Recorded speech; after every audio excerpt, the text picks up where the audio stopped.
Chapter 8, Mishnah 6. In Mishnah 1, Beis Shammai and Beis Hillel disagree regarding a woman who acquired property through Erusin.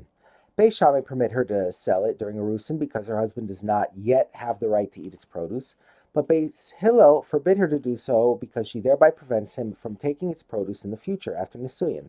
The following Mishnah, which also appears in Yevamos chapter 4, Mishnah 3, discusses this matter in the context of a Yevama.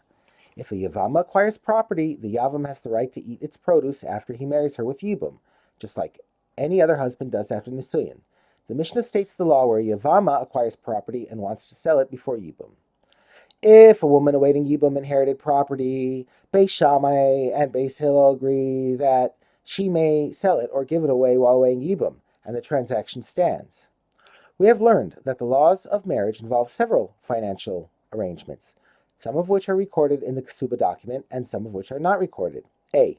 The Kesubos document includes 3 items: the standard obligation of 100 or 200 zuz, any sum that the husband adds to this amount, and the assessed value of the non-tzon barzel property brought into the marriage, which he must pay her should he divorce her or die before her. B. Not included in the Kesubos document is the wife's milog property, which belongs to her, but which the husband may use. When a wife dies, her husband inherits or keeps all of these monies and properties. The Mishnah discusses what happens to them in a case where a Yavama died while awaiting Yibum. We return to the Mishnah. If a woman awaiting Yibum died, what should they do with her Kesuba, i.e. the 100 or 200 zuz, any amount added by the deceased husband, and the value of the tzon barzel property? And what should they do with the property that enters and leaves the marriage with her, i.e. the milog property? Do they go to the Yavam, or does her family inherit them from her? The opinion of Beis Shammai, who addresses only the second question, what to do with the milog property. Beis Shammai say the heirs of the husband, i.e. his brother, the Yavam, divide the milog property with the heirs of the woman's father. This is because we are not sure whether the Yavam has rights to this property, as though he had married the Yavama, in which case they should go to him, or whether he does not have such rights, in which case they should go to her family.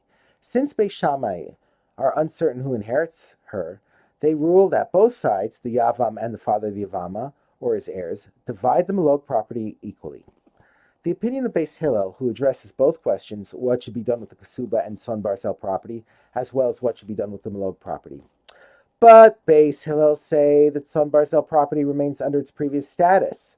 The Kesuba, i.e. the 100 or 200 zuz in any added amount, remain under its previous status of belonging to the husband's heirs, since she never had any claim to that money.